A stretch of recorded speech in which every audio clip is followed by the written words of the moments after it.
Why do we like salt so much for mental and physical performance? We're looking at it right now. Researcher Lesham has looked at the fact that human beings like salt, yes we do, and also animals do. So they thought, hey, let's compare why they both like it and see why it is we like it. But the truth is, it's not the same reason why us humans like salt and animals do. So in having this love for salt, what does it do for mental and physical performance? Well, one, it maintains hydration. Salt helps, believe it or not, to regulate fluid balance in the body by allowing us to retain water and then preventing dehydration. So if we actually have salt with fluids such as water or sports drink during exercise or hot weather, this can actually help replace lost electrolytes that go out of our body via sweating and the glands are excreting, and we then maintain our hydration levels. Salt can also help to allow us to enhance our endurance. So it can help us perform during prolonged physical activity.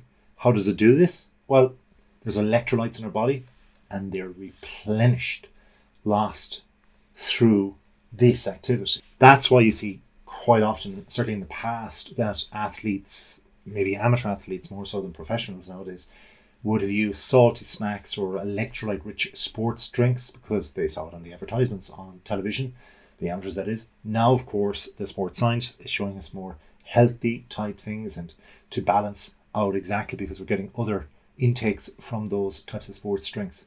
But that's where the salt comes from these drinks and these snacks that people are having. And they're having them to sustain energy levels and delay fatigue. So giving yourself that extra kilometre or that extra centimetre of worth or speed in a race. What does that do then? Well, it prevents muscle cramps as well, because electrolyte imbalances, including low sodium levels, what do? Well, they can contribute to muscle cramps and fatigue. So if you have or take salt on board before and even during exercise, it can prevent or at least help towards preventing muscle cramps, and it maintains your level of performance in over a longer duration. Believe it or not, the salt content then also improves up here. Yes, indeed, our cognitive functioning, because sodium within the salt plays a crucial role in nerve function. And this then signals up here these neurotransmitters.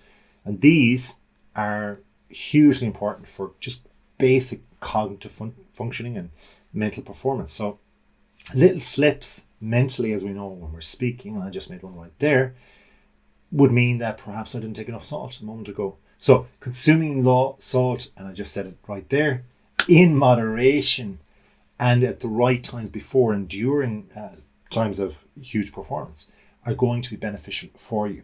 Salt intake also gives you an ability to recover faster, because after, say, intense physical activity or sweating, consuming salty foods or electrolyte-rich beverages can help speed up recovery. This replenishes electrolytes and restores hydration levels, and it can help reduce muscle soreness and fatigue as well. The beauty about it as well is that it will give this faster recovery. So a little bit of what you fancy ain't too bad at all. Yes, you do get fats from the likes of potatoes, or as we call them in my land, potatoes, but potato crisps and Pringles. We're all liking a bit of those or a few of those, but once you pop, you can't stop, let's face it. But if you can out all the bad stuff and get all that good stuff, the sodium base is pretty good in some ways. But like the pop, you can't stop. Monitoring your intake is so important, because salt is beneficial for optimizing your performance, hands up for sure, but it's essential to consume it in a moderate and mindful manner. So you open out that packet, one or two, fine, and then just pass it on down the line to your friends, because excessive salt in not good. No, not at all. The consumption can lead to high blood pressure and fluid retention within your body. And there's also a host of other health issues. Think of the likes of these big potato chips and the size of these packages, how they've grown over the years. This is what it's doing. People then consume one lot, and then there's a lot of loneliness, and people start consuming them and eating, watching screens, and suddenly it becomes a habit. They start purchasing the same amount.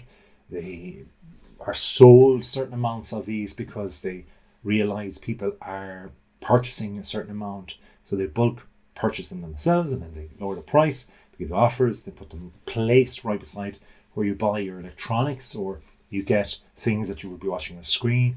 And suddenly you go, oh, just what I wanted. Boom. The lazy mind is gone into the salt world. So it's really important then to individualize your intake of salt. The optimal amount for you is probably not the optimal amount for me. I'm a big guy. But then again, do I exercise enough, or do you exercise enough? These and other variables have to be taken into account, because salt is needed, as we know, for performance and for the optimization of performance.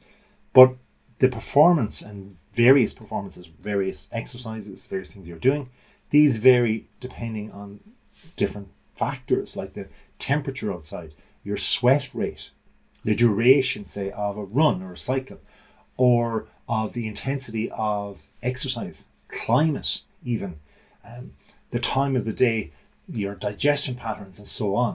Don't then be afraid to experiment with different salt intake levels during training sessions so that you can realize what works best for you. Consider your timing as well, because if you're taking salt, say before and during a race or an exercise, it may be even more beneficial for optimizing performance compared to, say, consuming it or having it just solely after exercise. So try what works for you. Every body is different. Every time and every few years, your body is going to change as well.